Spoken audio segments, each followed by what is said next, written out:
Your website is the backbone of your marketing. Stick around and I'll show you the top tips of what you need to pay attention to. Okay, I've been working like 3 jobs. Probably why I never see ya. Probably why I never have time for the fake friends that won't be ya. Been ballin', but it's looking like they took a time out. Okay, I'm working on a Wednesday, then up again the next day. So-and-so is popping, man. I skip him like he leg day.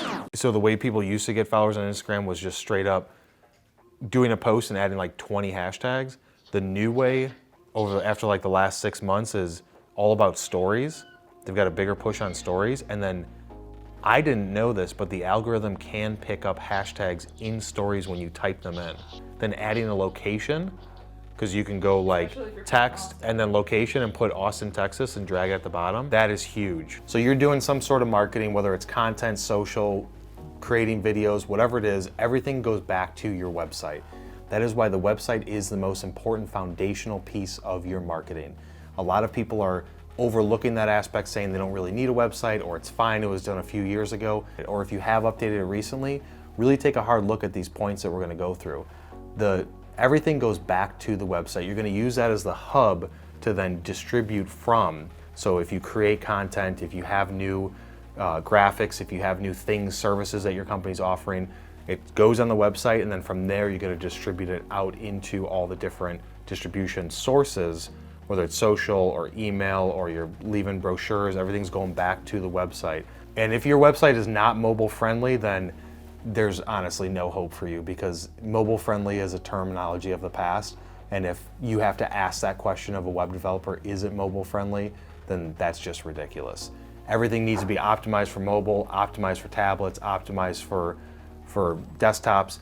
One misconception is that in the general scheme of websites, people are saying that mobile is increasing higher as far as usage and views than desktop. Now, while that is true in a general standpoint of website visits in a lot of consumer type areas, when it comes to B2B services, and especially some of the niches with tech and things like that, your website is not mostly viewed on mobile. It is still probably 65 to 80% on desktop. So keep that in mind when you're working with your new web development agency, or when you're taking a look at your website.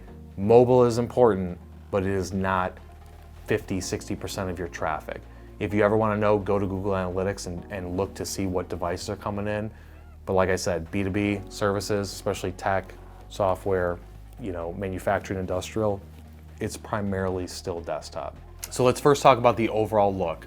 It is not 2006, it is not 2009. You do not need this box content. Imagine if this video was cut in like a lot of websites are out there still, and you can only see this much space, and then to the left and the right it's just dead space. It looks absolutely ridiculous. The 2017, 18, 19 way of doing it is full width. It should be the entire screen, edge to edge. Now you don't have to fill that with content.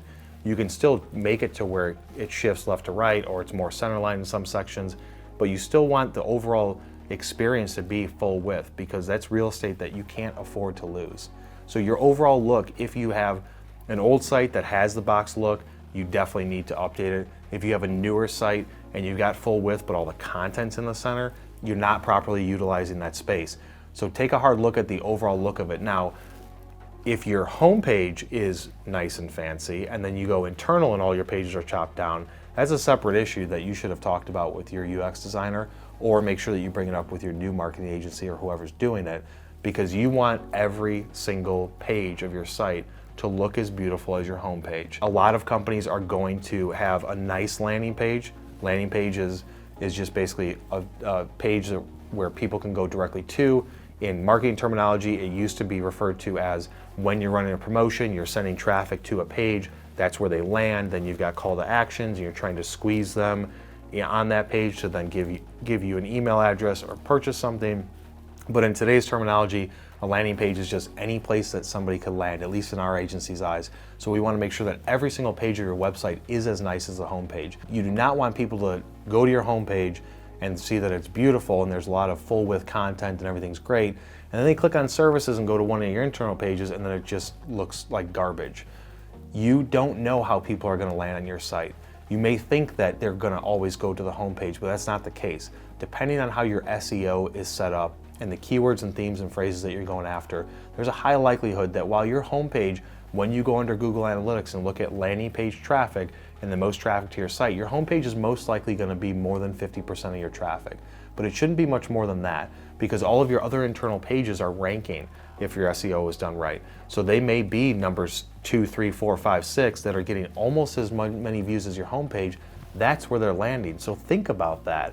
If they're landing there, you want them to have the best experience. If you have a service or a product or a category, an industry, or something that it is that you do, if they land there and it sucks, then you need to make sure that you update it, because a lot of times people might not go back to clicking the home page to see this beautiful look.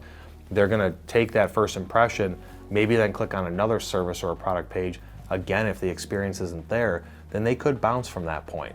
So you need to look at your overall website and the look and appearance of it and the UX and UI, the user experience, and you wanna make sure that everything is as beautiful as the best landing page, that you have call to actions in there, and that the images and graphics and everything is at the highest level to be able to take that traffic and convert it and show them what your brand's all about. Menu structure. Do not allow your menu structure to be overstuffed. This is something that we see a lot with companies. You've got maybe 5 first line menu items at the top, and then from there you've got drop downs, and then maybe from there you've got a second, third, fourth level drop down, or you just go into a second drop down and it is huge, and you've got pages on pages on pages. You do not want your menu structure to be that in depth. Now, while there is mainly 2 theories behind this, number 1, allow the user to go directly where they need to go.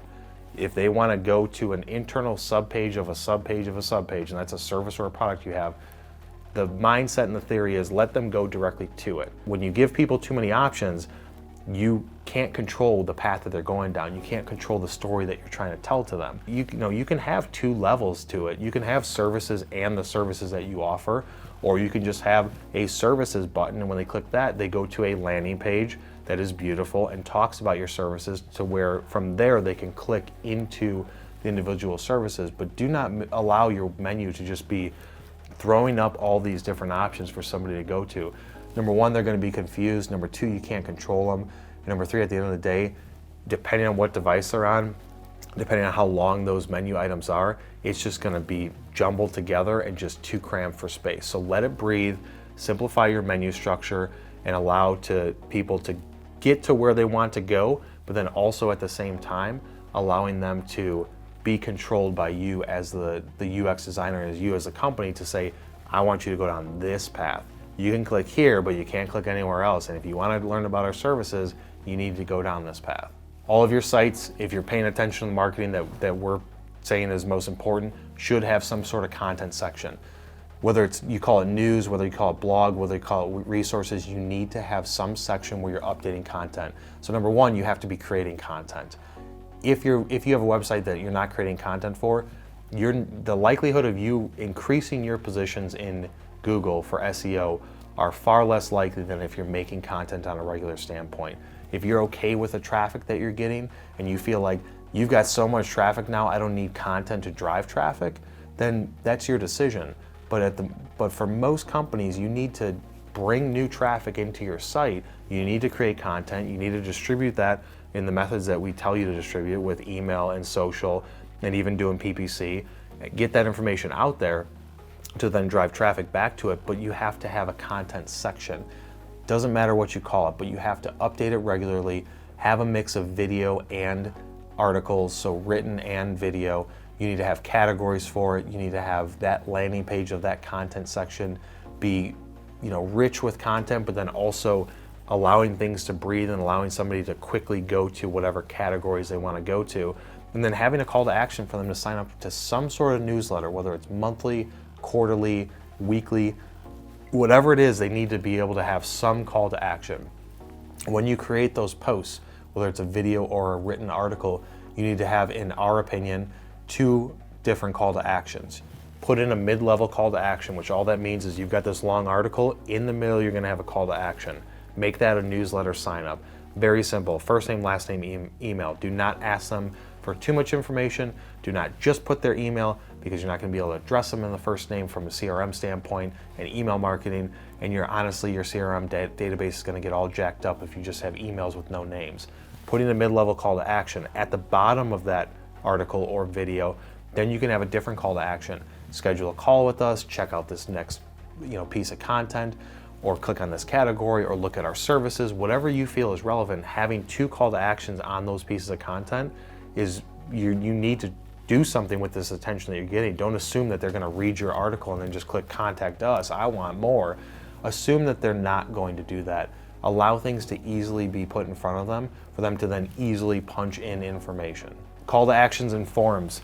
You need to make it simple, like we just talked about in the blog section, having them very easy to fill out, having them spread out throughout your entire website. Do not only have these forms on a contact us page. There's 1,000 different ways to sprinkle this out. You can have things that are sticky, that stick on the left-hand side, that slide out. If you click it, say click here to chat, you can have live chat features. I feel like that's being overused a lot with a lot of companies, because web design agencies are like, you should use a live chat. Everybody's using live chat, but then in your B2B service, it just isn't applicable, and it just doesn't look good, and it doesn't feel good to just have that pop up there. That's more of like an e-commerce, bigger company type of standpoint. It's not for every company, so really take a hard look at that. But there's a million different ways to do it, and you need to make sure that your call to actions and all your forms are spread out through every single page of your website. When you get to the Contact Us page, you need to have your main form there. You can drive traffic to that, to where you say, if you want to talk to us, click here, and that's just a button that then goes to the call to action page on the Contact Us, and then allows them to fill it out. When they get to that form, do not make it super lengthy. If it's lengthy, people are not going to fill it out. This should not be a apply to this job type of form. It should be very simple and direct and to the point.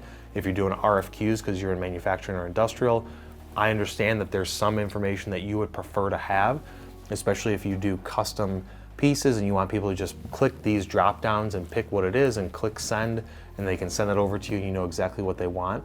But understand that maybe the people don't want to fill out that much information. At a minimum, you want to know who they are, who they work for, their title and their contact info. A lot of things that people are forgetting about is, how did they find you? Was it on social? Was it a blog post? Was it an advertisement? Was it at a trade show? Was it a referral? You need to have a radio button or a drop down there, so you as the marketer or the salesperson can understand, well, what is working? I don't know, you're doing all this marketing content, but if you're not asking people how they find you, how in the hell are you going to even know what's working and what isn't? So making that a mandatory required field is one way to capture that information, because you don't want to rely on somebody to say, hey Joe, yeah, thanks for reaching out to us, but first question I have is, how did you find out about us? A lot of times people are going to forget that. So you can't rely on that person. If somebody comes through the site, have it on the form. Now, all those forms need to tie into your CRM. Hopefully you're using a CRM, even if it's a simple one. It needs to tie into the CRM to where there's some automation to where that person gets added. If you have a CRM system that doesn't directly integrate with the forms, you can use Zapier, zapier.com. Zapier basically integrates 2 different software systems. They have over hundreds of thousands of connections to where whatever your software is goes through their filter system, and then you can then trigger it to then talk to the other system. You need to have that information captured, put people on lists, put them into a hot lead list, contact immediately list, whatever it is, but you need to take that action, that conversion of somebody, and put that to work by capturing that information and then sending out ideally an email internally, a notification to somebody to then follow up with that. But your forms, keep it simple, don't go super in depth, and make sure it's integrated with your CRM. The last thing, once you have the site up there, whether it's been recently redone or whether you just want to check it out, check your speed. You could do this through pingdom.com. We'll put a link in the description. You can do this at gtmetrics.com. It's a free tool. You could test it through Google's speed testing. You basically want to see how fast does your website load. You don't want it to be over 7, 8, 9 seconds because people are going to get frustrated, but it doesn't also need to be 1.2 seconds like some people will tell you. As long as it's in the threshold of like 2 to 5 seconds, especially if you have video content on these pages, that's acceptable in our standards. Now, ways to make it load faster.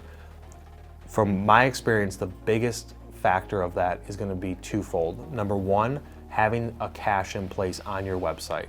Making sure that your web page is cached. If it's through WordPress, then there's plugins for it.